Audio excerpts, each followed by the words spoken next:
witness, I believe, has agreed to let her address the court very quickly. No objection, Your Honor. All right. Yes.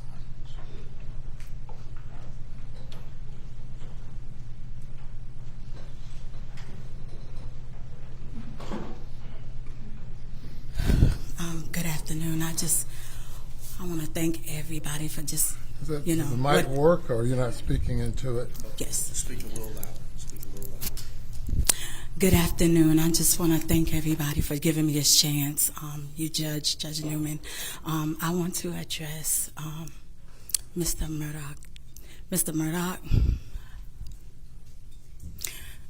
it's been years since my mother, Blondell Gary, had passed in an ambulance accident on Old Sheldon Church Road. When he took the case, I trusted you. I really trusted you, like a lot.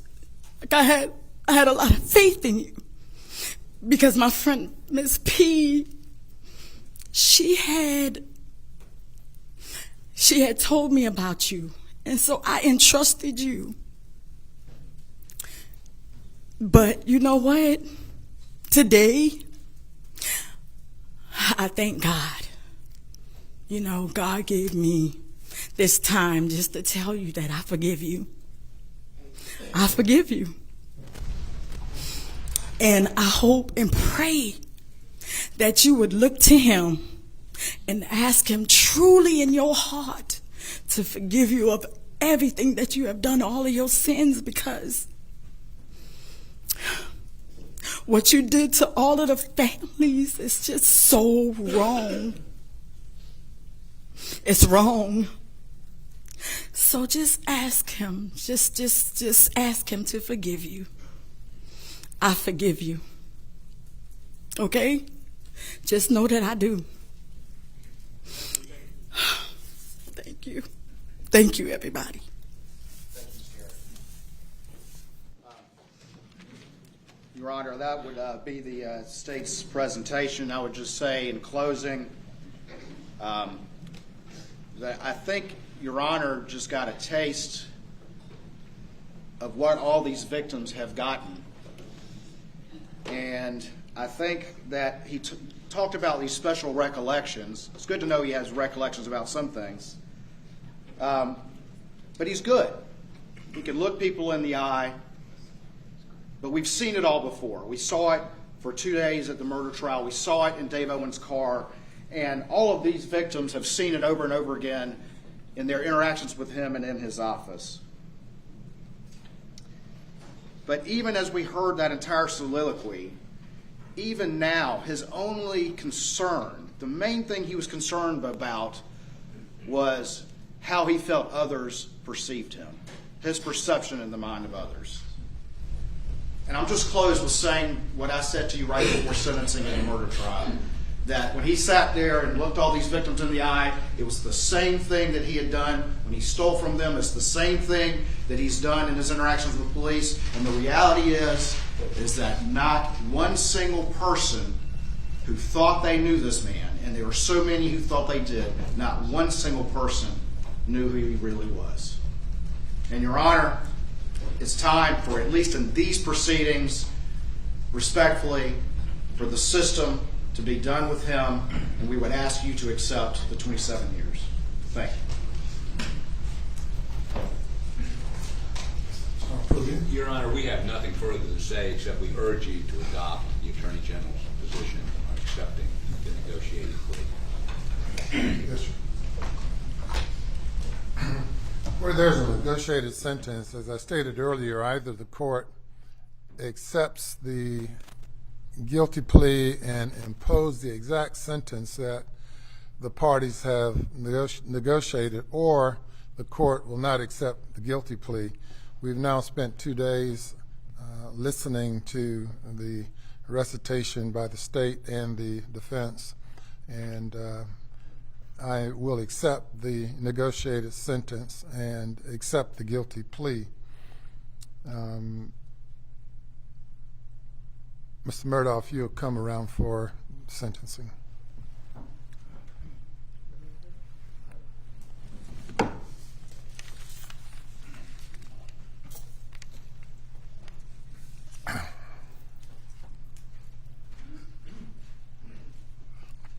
It was September of 2021 when the Chief Justice of the Supreme Court assigned me to preside over the pending investigations involving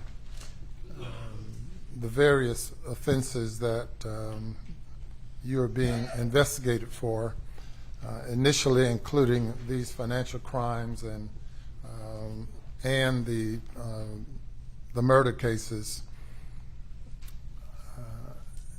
And I have lived with this case now for over 2 years, and I have 34 days left before active retirement.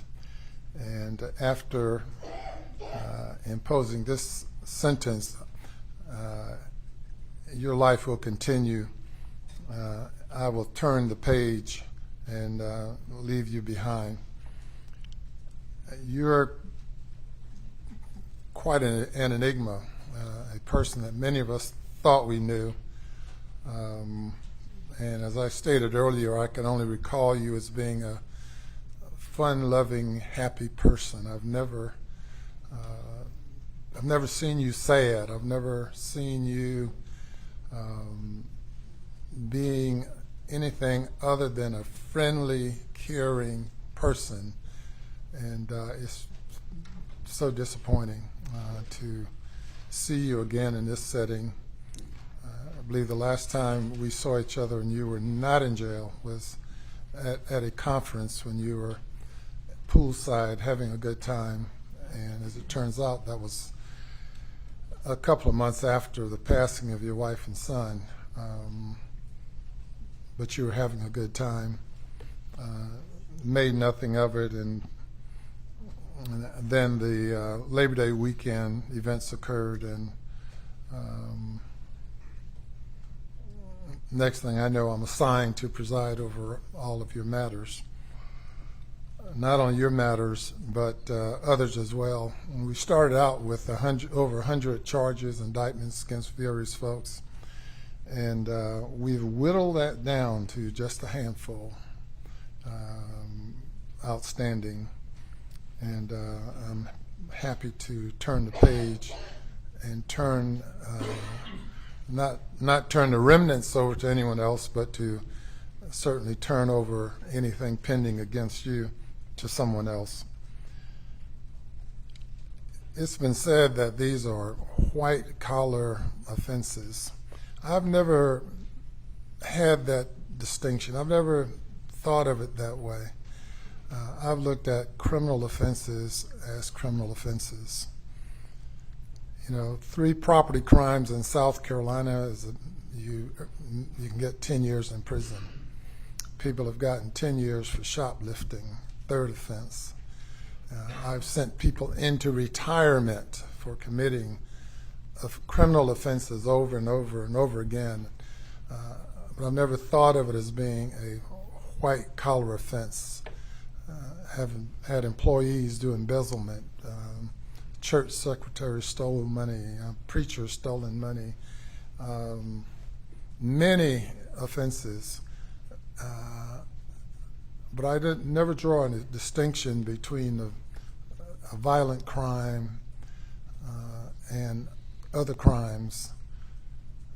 Certainly the law makes a distinction, and many violent crimes are non-parole offenses. The plea I'm accepting with you, you must serve 85% of the time. The parties have indicated that they are the victims, to the extent that they can be called victims. That's my preferred term for the group of people who have been preyed upon or victimized. They've all indicated that they would like for the court to accept the negotiated sentence. It is a stern sentence. The question was asked, what kind of animal are you? You're an enigmatic person. I don't know that you understand yourself.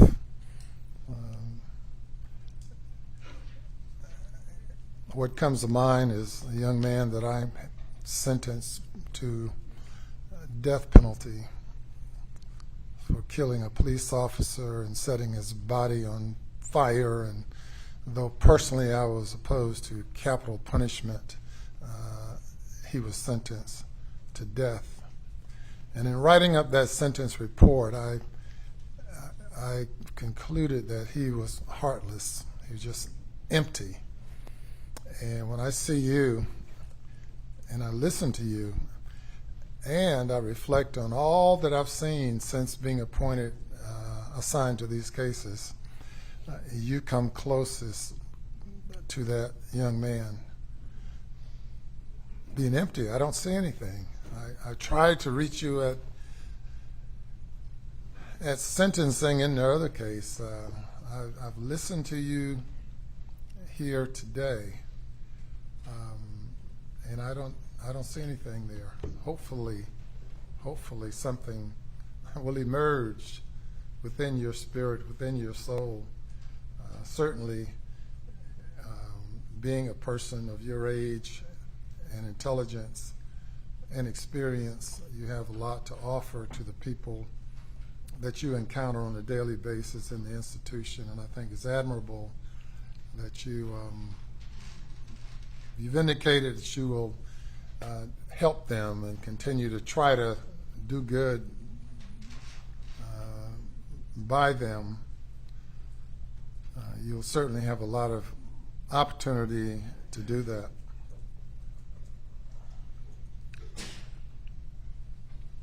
You know, as we look at it, all of us, you know, none of us are perfect. Many of us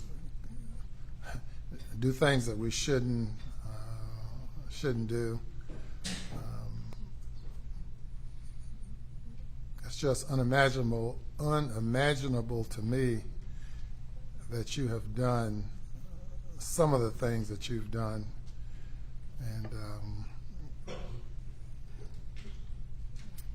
whether it's you or someone you become upon using drugs or through the process of just committing the crimes over and over the period of years. I don't know. I don't know. I don't even know who I'm speaking to now.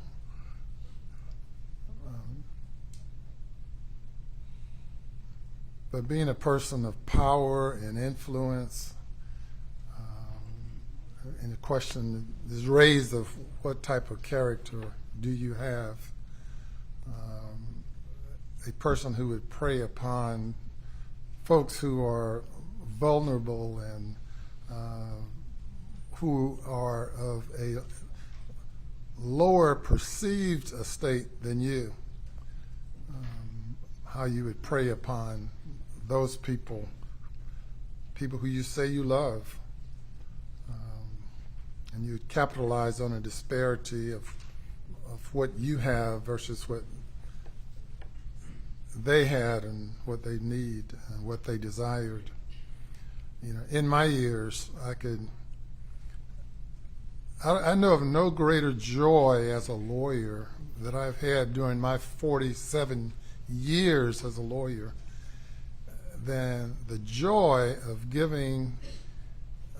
having a satisfied client, of delivering good results for a client and experiencing that joy with them.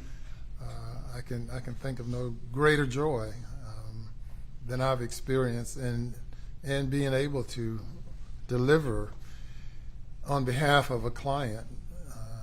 And I'm sure you've experienced that joy as well, until you decided that the only joy you're concerned about was your own.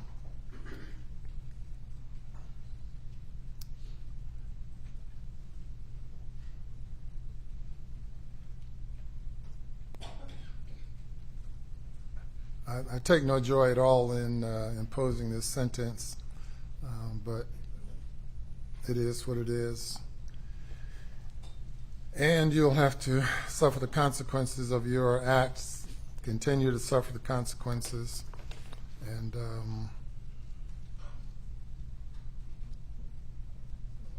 hopefully some good will come out of you as you move forward. There are a number of counts here, a number of indictments, and you'll get an individual sentence as to each one.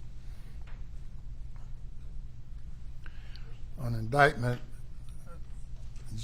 GS 4727, for money laundering, the sentence is 20 years.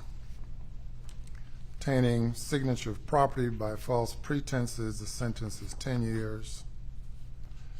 The second count of obtaining property by false pretenses, count 7, 10 years.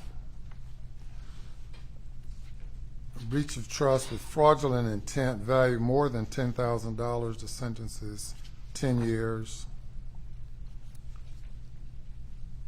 Another, obtaining property by false pretenses, count an indictment 4730, count 4, sentence is 10 years.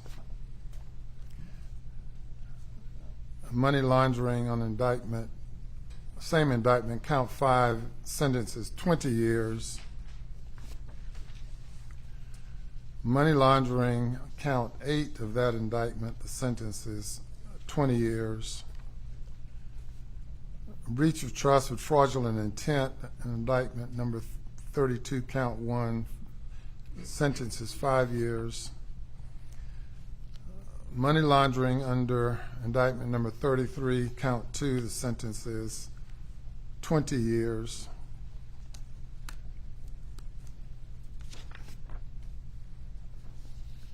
Money laundering under indictment 34, count 2, the sentence is 20 years. Forgery, value $10,000 or more under indictment 35, count 5, the sentence is 10 years. The computer crimes under indictment 36, the sentence is 5 years. Breach of trust with fraudulent intent under indictment ending in 37, the sentence is 10 years. All those sentences will run concurrent with each other. Money laundering under indictment ending in 38, count 2, the sentence is 7 years consecutive to sentences previously stated.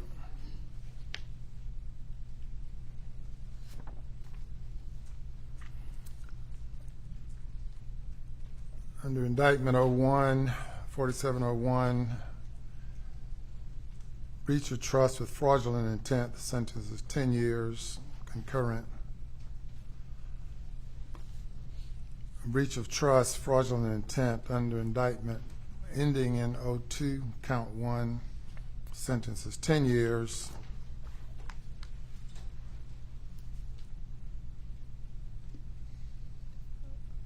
Under indictment ending in 10, count 1, sentence is 5 years concurrent.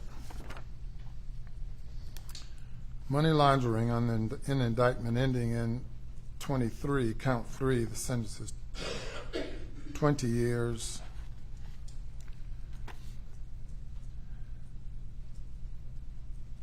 Under indictment ending 24, obtaining goods under false pretenses, sentence is 10 years. Willful intent to evade or defeat payment of taxes under indictment 34, sentences 5 years concurrent. You have one 20-year sentence and a consecutive 7-year sentence for a total sentence of 27 years. Most of the offenses pled to are serious offenses under the law, subjects you to this 3 strikes law. You are given credit for time served pursuant to Section 241340 to be calculated by the South Carolina Department of Corrections. I think that completes the sentence. Anything further regarding this sentence? Your Honor, just for clarification, and I think the sentencing sheets reflect this, but he's got all those sentences concurrent for 20, Yes. and then there's one 7-year consecutive sentence. So he's got a 27-year sentence, 85% parole Yes. eligible, maxed out, Yes, right? and it's reflected on the sentencing sheet. Yes, sir. Any comment about that, Mr. Waters or Mr.? That is correct, Your Honor. There's 20 years at 85% and then a 7 at 85%. And again, those are no parole offenses, meaning got to do 85% Right. or more, depending on how he behaves. And that's the sentence of the court. Mr. Murdaugh, any final comments? No, sir. I will just reiterate what I did say to all of you. Thank you, Your Honor. All right. Thank Good you, luck guys. to Thank you, Your Honor, and enjoy being with you. Yes, sir. Very well. Enjoyed being with you as well. You're not on the road. All right. Thank you, Judge.